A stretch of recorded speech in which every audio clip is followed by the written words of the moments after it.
Hello, this is Gary, and in this video I'm going to cover some of the menu options in the Panasonic GH5 II camera from more of a beginner's perspective, although there will be some intermediate options covered here as well. So let's go and get started. So right now I'm in the movie mode, and to access the menu you just press the menu set button. So we're going to go to the very top, and you see that there's, in the exposure mode here, there's program, aperture priority, shutter priority, and manual. Now notice that for photo modes, you get dedicated options on the drive mode dial for these, but in video, just as with most other cameras, you would choose that in the menu. Now, if you want to know more about what a menu setting does, you can press the display button here, DISP, and it'll give you, sometimes it's useful, sometimes it's not as descriptive, but it will tell you. So if I just click on this, it says the shutter speed and aperture will be automatically set. See? So it actually can be useful. And then to toggle that off, just press the display button again. So we're just going to use shutter priority. So photo style is the way that the camera will process your recorded video. So you've got some options here, and I would recommend for beginners standard, natural, maybe portrait, and then also something like rec or like 709. And then of course, as you learn more, you can learn about settings like vlog and others. So I'm just going to leave it at standard for now. Now, metering mode is the method that the camera uses to determine the exposure, and if you press the display button, of course you can see how each one works. But I'm going to just use I believe this is evaluative metering. That's the default one. So ISO sensitivity for video, I would recommend the upper limit depending on your tolerance. For me, we're going to use 3200. You can press the back button here to get out of a menu. Synchro Scan allows you to, if you've got flickering lights in your video, or if your video appears to be flickering, you can turn this on. You can set it to a determined shutter speed that will match the flickering lights in your video. So, and then your flickering will go away. So I'm just going to turn that back off. So I won't worry about this setting here for now. Now, SS gain operation, if I have pressed the shutter, right, you can see my shutter speed is 250, 1/250 of a second. But if I go into SS/gain operation and go to angle/ISO, half press shutter to get out of the menu, or you can just press the back button, you can see that we now have shutter angle, which is measured in degrees, and we can use this dial here to change our shutter angle. So I'm not going to cover exactly what shutter angle does, but that's how you enable it. So we're going to go back to the default. Now, when you're in shutter priority in video, you see the S down there. That means shutter priority for video. This dial right here will control your shutter angle or shutter speed. So right now we're controlling shutter speed. I do want to make a note that right now we are controlling shutter speed with this dial and this dial. However, if you had your exposure mode set to aperture priority, as I have pressed the shutter to get out of this, and I use this dial, we're not going to be controlling shutter speed, we'll be controlling aperture in 1/3 stop increments. Same with this. Okay, so just keep that in mind that these dials are related to the exposure mode. Now if you're in manual mode, then this dial right here will control shutter speed, and this one right here will control aperture in 1/3 stop increments. And then to control ISO, you press this button, and you can use the wheel to rotate up. You can also use this wheel too. And I will show a way to actually control ISO like this. You don't have to press this ISO button. So let's go and go back to shutter priority. Let's go down here. So we mentioned the shutter angle option. And shutter angle is very useful, and most other camera manufacturers do not provide this option for video, which is a shame, because shutter angle, as you may know, is very useful when you're changing your frame rate, like say to slow motion and a high frames per second. You don't have to affect your shutter speed. You can maintain a consistent motion blur. So we're just going to go back to shutter speed for now. That's fine. So we're going to go ahead and move down to eye dynamic range, vignetting, compensation, diffraction, and filter settings. So I tend to leave them all off. However, if you press the display button, you can see, like for example, eye dynamic range will tweak the highlights and the shadows a little bit for you. It also does it in photo too. Vignetting comp will compensate for the vignetting of the lens, on the sides. but I leave that alone. Diffraction compensation, if your aperture is like say f16 or above, or when your picture starts getting soft due to diffraction, this will sharpen it up a little bit. I leave it off. I don't usually have my aperture stop down that low. And then filter settings, this is more for fun. You can turn it on and you can choose a fun effect. So if you want to have some fun, that's pretty neat. So let's go ahead and move down. In one of my other videos I covered record file format and the record quality. Just as a quick reminder, MP4 provides the more basic recording qualities that this camera can shoot. However, if you set your record file format to MOV and say yes, now you've got 6 pages full of settings to choose from here, or different sort of spatial resolutions and frame rates and bit depths and chroma subsampling, things like that. So I'm just going to set mine to something like more standard. We're just going to go with 4K 30 8-bit. Now, when you're in an 8-bit video mode, you can use variable frame rate. So I can turn that on, and you see that it'll tell you the frame rate and the slow fast effects. So right now, if I half press the shutter, up here are your recording settings, and you can see, so the final video is 30 frames per second, but it's recording at 60 frames per second and conforming that to 30. So it's actually slowing it down by half, and the variable frame rate shows the slow fast effect is 50%. Now you don't get sound when you're using variable frame rate, so another option would be, instead of recording at 4K 30 8-bit with variable frame rate enabled, you could just record 4K 60, say 4K 60 10-bit for example, or 4K 60 8-bit, and variable frame rate will be off in both of those cases, and then you will get audio, you'll get sound, then you can slow that down in post by half and achieve effectively the same result. The only negative is you won't be able to see it back in the camera when you hit the playback button. So let's go ahead and switch this thing back to something like 4K 30 8-bit and turn off variable frame rate. So time code, I'm not worried about that, it's a bit more advanced. Not worried about luminance level, let's keep going down. Focus peaking is how you're able to determine or allow the camera to show you what it thinks is in focus by it detects contrast. So just turn it on, and when I switch to manual focus, you will see it. If I go ahead and focus, you can see that the object that it thinks I'm focused on will be highlighted a certain color. By default it's blue, but we can change that by going to set and choosing the different colors as well as the sensitivity. And so there you go, you can also have it displayed during autofocus single up here. So let's go back to continuous.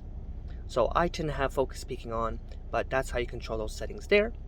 Let's go and move down. So these are your sound options.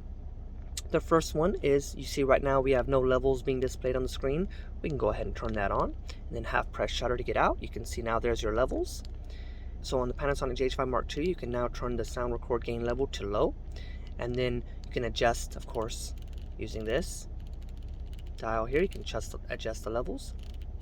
So the sound record limiter, this would be if you wanted to get more of a pure linear relationship with your sound, you would turn this off, but you have to watch your levels more on your microphone.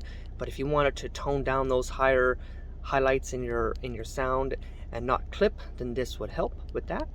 So we'll keep going down, and this would be for if you want to input a microphone, you can use this jack, and then you can use this headphone jack here to monitor audio.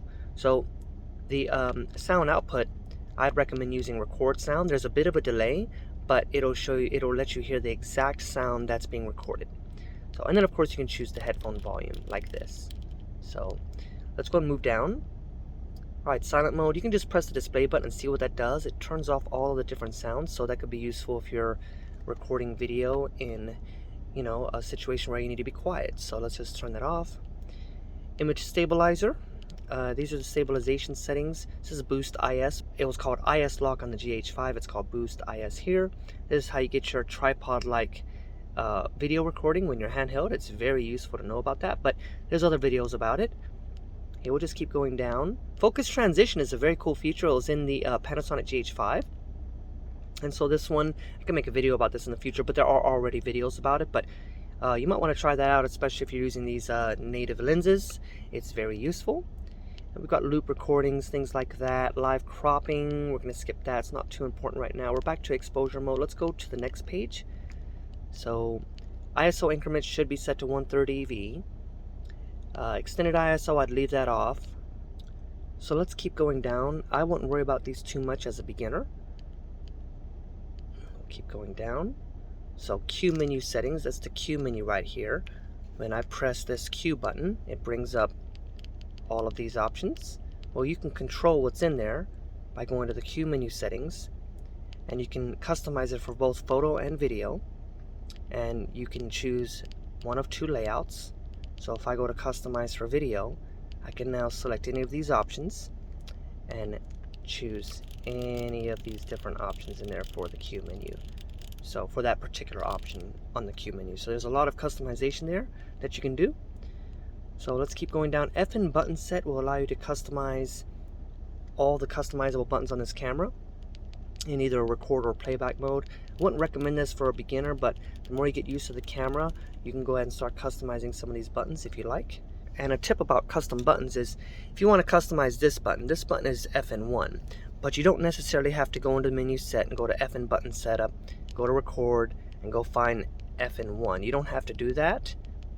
What you can do is you can just hold the button itself about 2 seconds, and you see where it's currently set to photo style, but you can change it to anything you want. So just hold a button for 2 seconds, and you can then customize it from there.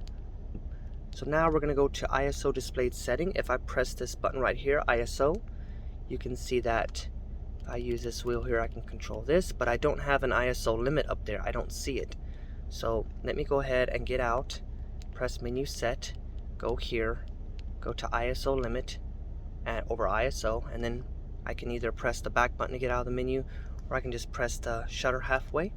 Now when I press the ISO button, you can see I've got an ISO limit here, so I can use this dial to control the ISO, or this dial, and I can also use this dial to control the limit in one-stop increments. So for auto ISO, it will limit to 3200, and you can see it's at 1000 right now. So now we're going to go to dial set, and this is where you can really control how these dials function. And for me, what I find most useful is in the exposure compensation, I like to set this to this one. So now, instead of pressing the exposure value button, I can just use the dial up there to control my EV in 1/3 stop increments. Remember, I'm currently in shutter priority anyway, so this one now controls the shutter speed. And then this one can control the EV because we can't control aperture anyway in shutter priority. And so now this dial here, we could set this to control the ISO as well. So let's go into the menu, go to dial set, go to control dial assignment, that's this, and we'll choose ISO. And then we'll get out of here by half pressing shutter. So the way this is going to work now is we are currently in shutter priority in video. You can see the little S there for shutter priority. So this dial will control shutter speed or shutter angle if we have that set. This dial will control exposure value. You don't have to press that button to get into that option. Just turn the dial and you'll get 1/3 stop increment control over your exposure value. And then it doesn't matter that we can't control aperture because we're in shutter priority. And then this one will be able to set your ISO to a predetermined exact ISO in 1/3 stop increments. You can go beyond your ISO limit. And so if you want to get to auto ISO, just watch this. Here's 200 ISO. We're still set to 200, but if we go one little notch down, now we're in auto ISO, and now our ISO limit will be respected. And if we want to change our ISO limit, just press ISO. There goes our ISO limit, and then use this dial to control it in one-stop increments. It would be nice if you could do 1/3 stop increments, but you can't do that as far as I know. So let's just go ahead and get out of there. And then now, if we go to our exposure mode and change it to something like aperture priority, now this dial, our aperture is what we set in aperture priority. So this dial will control aperture in 1/3 stop increments, and our shutter speed and our ISO will update. Again, we can set our ISO specifically. We can still, I'm going back, so if I want to go back down to auto, I just turn this all the way down. Now we're in auto ISO, it's clearly marked there. And then if I want to control my exposure value, I just turn that right there, see, in 1/3 stop increments. Let's go ahead and go into manual. So in manual exposure, we will have access to all three settings. So we have shutter speed or shutter angle if you have that set. This dial will then control aperture in, again, 1/3 stop increments. And of course, on this particular lens, I can set an aperture in a exact decimal value of an f number, and then this will not work until we turn this back to auto. So some Panasonic Leica lenses have this aperture ring, so that's kind of how that works. So again, we're going to control shutter speed here, or shutter angle, aperture in 1/3 stop increments, and then ISO, specific ISOs, however you want, as high as you want, but you can go all the way back down, and once you go below 200, you're now in auto. And then your ISO limit, if you press this button here, you can use this dial to change your ISO limit.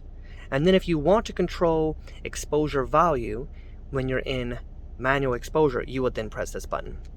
And now I can use this dial to control the exposure value, or this dial, or probably this dial too. Nope, okay, I was wrong. So yeah, that's how that works. Let's go to 0. So anyway, that's kind of how I've got mine set up. The next settings. So joystick setting, right now you see that by default you can set your focus point with this. Also, if you have the touchscreen enabled, you can just touch. You can also drag it like this. You can move it around. You can use this right here to move it. You can also use this. But I find this to be a little bit redundant. You can click in to reset it to the center. However, again, I find this to be a bit redundant. So what I do, you can also press the display button to reset it to the center.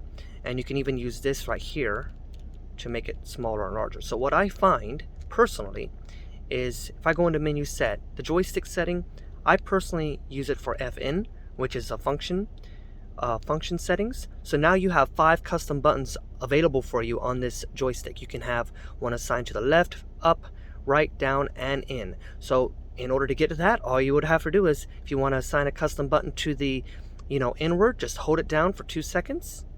And now you can go ahead and choose a setting, right? If you want to assign one to the left, just hold it down for 2 seconds, and now you can go and assign one of these settings. So anyway, let's continue on. I'm just going to leave it back at defocus movement for now. Video record button, let's just skip ahead. Let's keep going down. So auto review is something very useful when you're in photography mode. So let's just go to something like shutter priority. Let's go here, auto review. You can go ahead and have it review a photo for 2 seconds. I think that's what I have mine set up for. It's useful, but that's up to you if you want to have that on or off. I'm just going to turn it off for now. Constant preview, it'll preview the aperture and shutter speed effects. So I have that on. And then the histogram, you can enable that. Let's keep going down. So in this menu here, there's not a lot of settings that I really care about too much except level gauge. I personally do not like this that much, so you can turn it off if you want to. Let's keep going down. These are your view assists for Vlog-L and HLG. However, for beginners, I don't think it matters too much. So there is a frame marker if you would like to shoot in say a 16:9 aspect ratio for video, but you want it, so right now we're shooting in 4K 16:9, see? Or UHD 4K 16:9.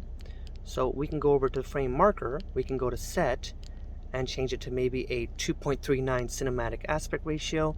We can turn that on, and now we've got our frame guide here. You can change the color as well, and you can even set a mask to where, say, it's 75%, and now it's very dark up here, even though it is recording all of that extra information. So just keep that in mind. You can do that if you want to.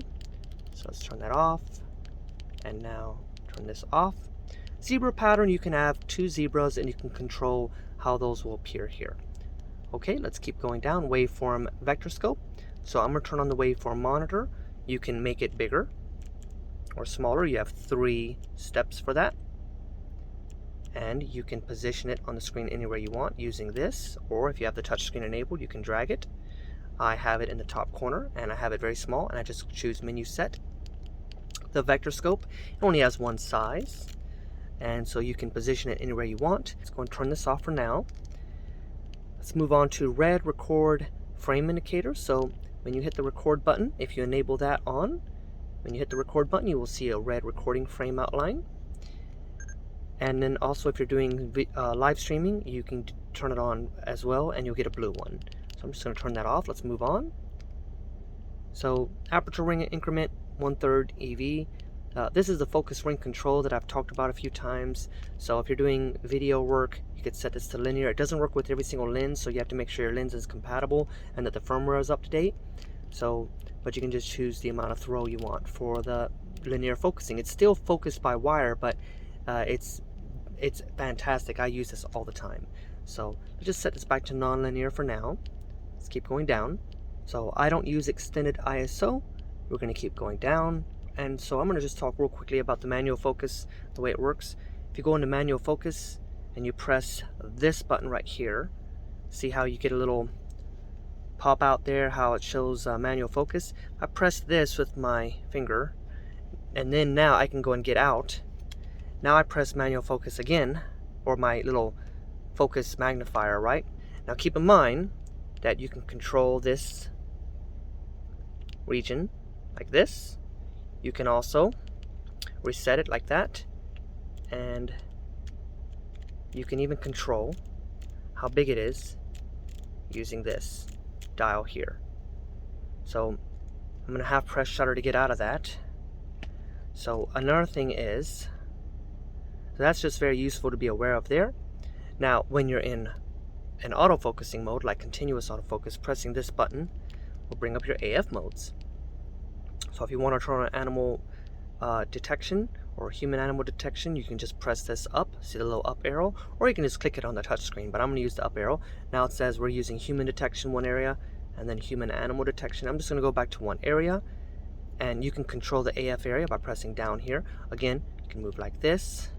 You can use this when it's not set to FN buttons, right? I would just use this, or if your touchscreen is enabled, you can do that. You can also do this, of course, and then you can use this to control the size as well, and then display can reset it to the center, and then you just press menu set to confirm. Let's go and move on to the wrench icon.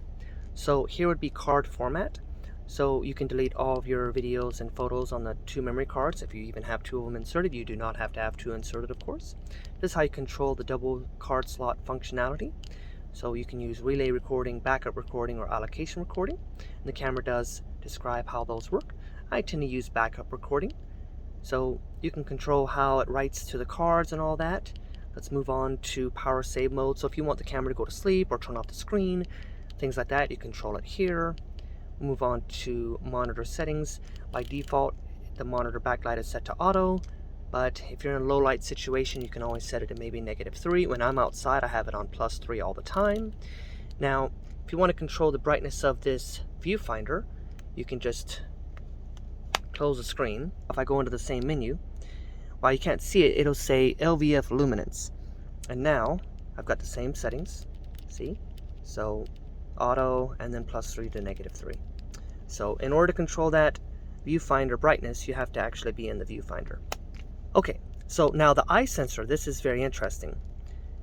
Now the Lvf Monitor Switch, that's this switch right here, right? The 3 different modes I was mentioning in one of my previous videos where we're using just the monitor here, we're using both right now. So with the detection there, if you press the Lvf, now it's just the viewfinder, and then here it's just the screen. Well, that's these 3 settings here. So you could just set it maybe to say monitor, and then if you hold this button for 2 seconds, you can customize it to something else. And then if you ever want to use the viewfinder, you just close the screen and there you go. And you can play back and do everything within the viewfinder. You don't even need the screen. Once you understand how to operate the camera with all the buttons, you don't need to use the screen. You can just use the viewfinder. Let's see, some of this stuff is somewhat straightforward. And then we'll move on to, this is the custom mode. So a custom mode is one of these C1, C2, C3, C4. So you can customize all the settings in the camera and then save it to a custom mode, and you can control how some of this stuff behaves. And you can also save all of the camera settings to a file on your memory card. And I like this setting here, keep settings while format. So you can save your settings to your memory cards, and then when you format the camera, when you delete all the files on it, with this setting, it will retain, when I go to load, it'll retain those camera settings on the memory card. So that's very useful. And this would be how you reset the camera to factory settings. This would be how you change your system frequency if you want to just do pure 24 Hz cinema. There you go. So I'm just going to go back to NTSC because I'm in the United States. Now, sensor cleaning. I'm going to take this lens off. So if you get a little bit of dust on this sensor, I would just recommend getting one of these little rocket blaster things. Don't use compressed air, just use one of these. And then, once you clean it up, you can go into sensor cleaning and start processing, and the camera will shake that sensor and remove any dust off of it. Then it'll ask you to turn the camera off. And that should clean your sensor pretty good in most cases. Okay, so let's move on. Firmware version, you can see that in some cases you may want to update your lens firmware as well, not just the body firmware. So this will show you all of that. Let's move on. Now this right here is your My Menu. So there's 3 pages here. You can control how you can add things to the menu, of course. There's 36 pages of options here, so there's a lot of options. You can also choose to display from My Menu. What that means is no matter where you're at on the camera, if you end up clicking on the menu button, it'll go to your My Menu. So you can just choose, say, page 1, and now when I go to menu, it goes to page 1. But I'm going to go and turn that off because I don't even use the My Menu, although it is a good option. If you have maybe 10 or so favorite options that you like in the menu, you don't have to memorize where they're at. You can just assign them to the My Menu. And then finally, some of these playback options here. I'm not going to go into all of this, but some of it is self-explanatory. You can do some raw processing in the camera, so that's pretty useful for your raw photos. You can, of course, cut videos in the camera. And yeah, so that's really the basics. I am not covering everything, of course, but I just covered some of the basics, and I hope this video helped you get a bit more familiar with the Panasonic GH5 II. So thanks for watching.